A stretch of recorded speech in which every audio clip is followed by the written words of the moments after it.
Hey everyone, what's going on? So, I know it's been a while since I made my last video, for those of you that cared, but I'm making a video about this car because I think it's something that a lot of people would be interested in. It's a BMW that not a lot of people know about, or at least that's kind of what I've found over the years that I've owned this. So I want to make a video on this 2016 BMW 335 GT and just do a quick walk around for you guys so you can kind of get a look at it. Sorry, the sun's kind of bad right here.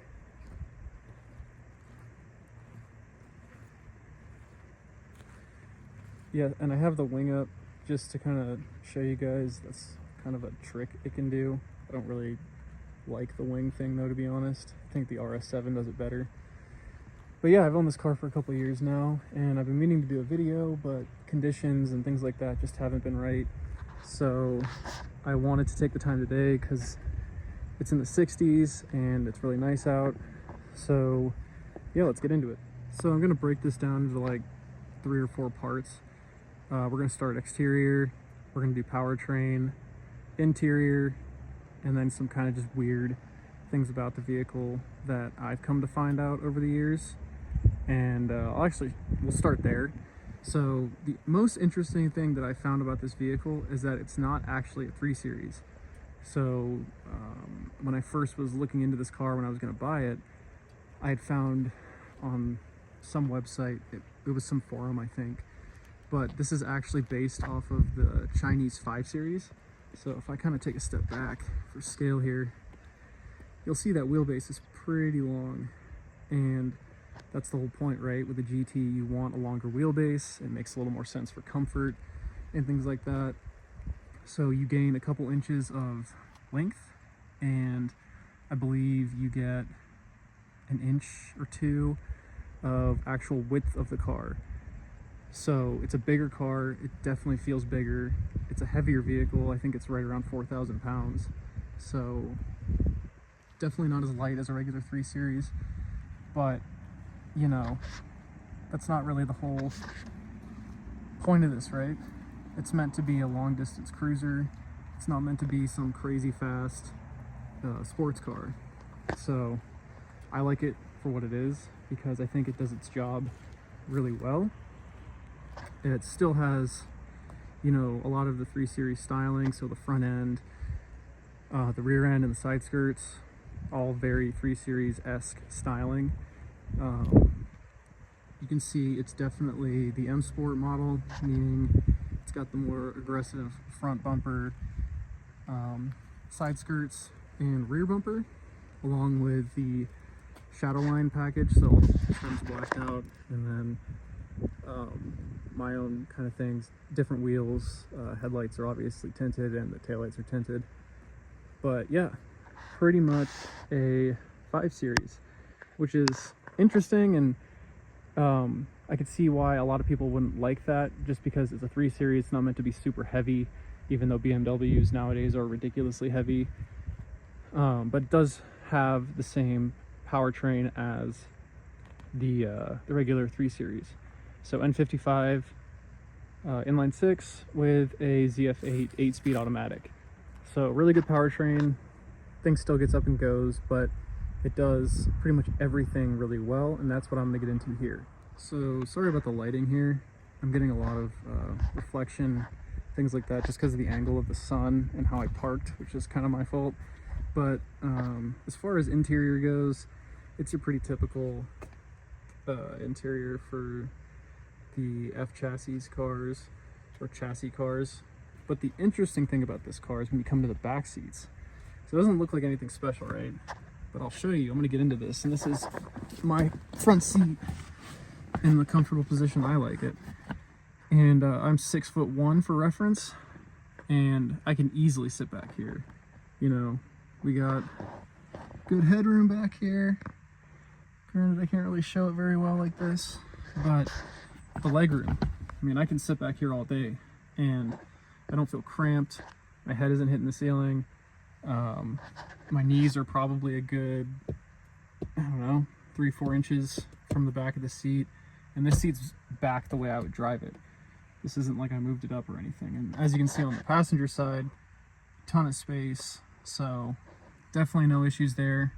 But the thing I really want to show is the trunk, because that's what really sets this apart. We'll come back here. Oh my god.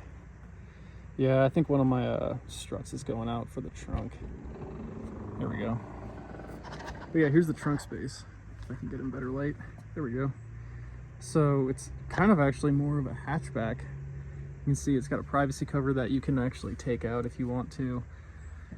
But yeah, it's huge. I mean, this is all my snowboarding gear back here, and my fiance's stuff kind of mixed in with that.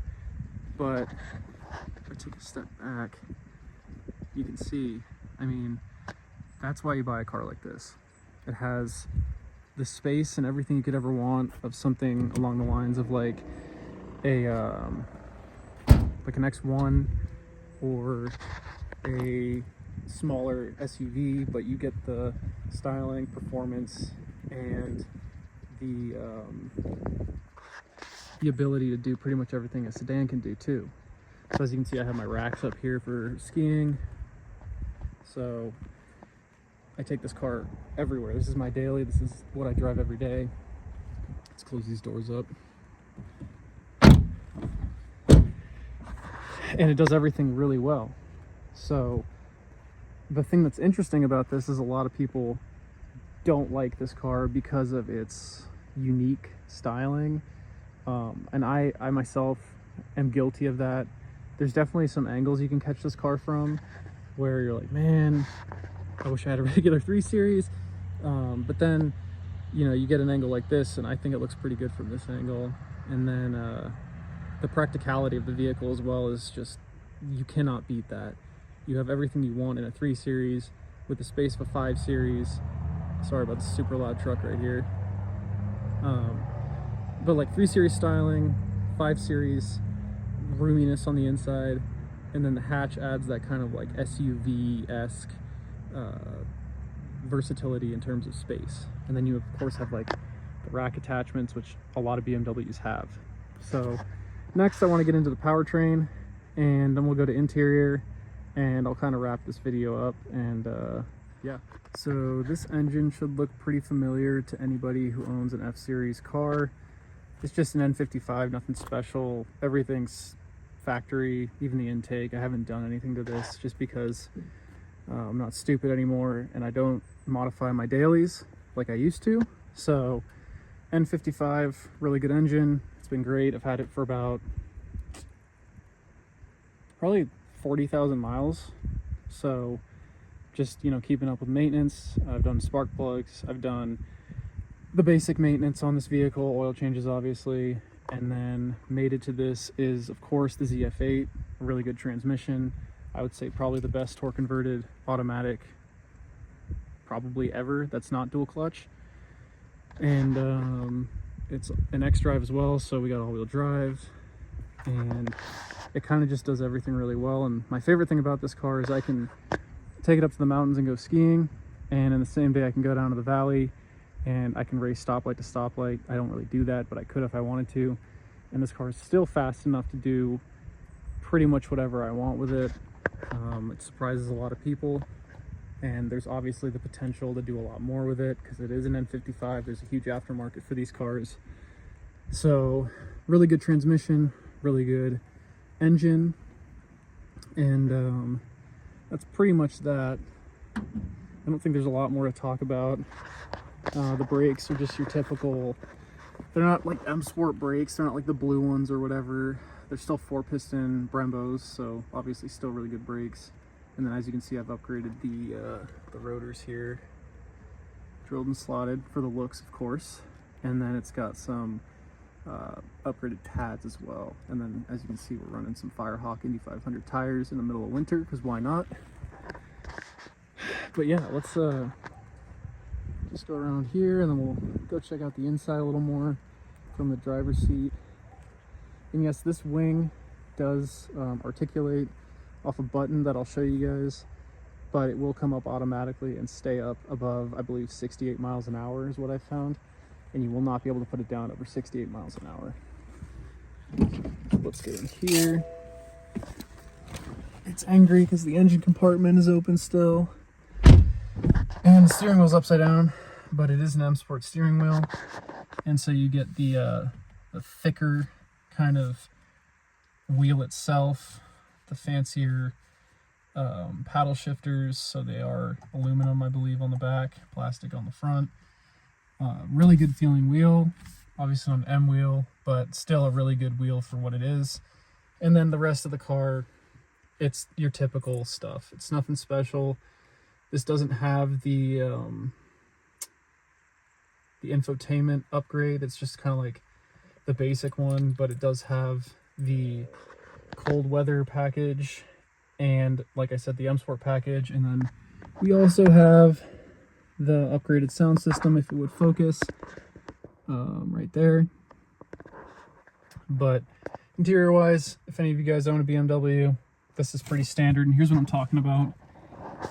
So this little button right here, that's what controls your the little wing going up and down thing whenever you're below 68. If you go above 68, it's just going to stay up and you won't be able to put it down. It's for aerodynamics and rear stability, which, you know, maybe that's a big deal in these cars. It is kind of like a sportback. So I'm assuming that's got to do with fuel economy and stuff like that.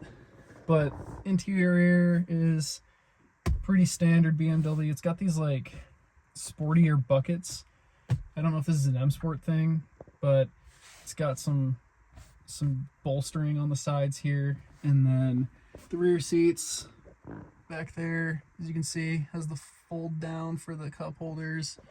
And then we got the moonroof going on. So she's definitely decked out. But if you guys want to see anything else on this vehicle, I just figured, you know, it's kind of a niche one and I didn't want to make a huge video about it. I just wanted to kind of show you guys some stuff. But if you guys want more in-depth kind of stuff about this vehicle, I definitely can do that. And you know, maybe if I end up buying something else here soon and I really want to keep this, I might end up doing some performance stuff to this, just kind of basic bolt-ons. And I do need to swap out the Vanos solenoids here probably in the next month. I can tell they're starting to go bad, but we're getting up to 80,000 miles, so that's kind of to be expected on these cars. So yeah, I think I'm gonna leave it at that. And if you guys have any questions or comments, or you think I could do anything better, just let me know. I'm pretty open to suggestions and criticism.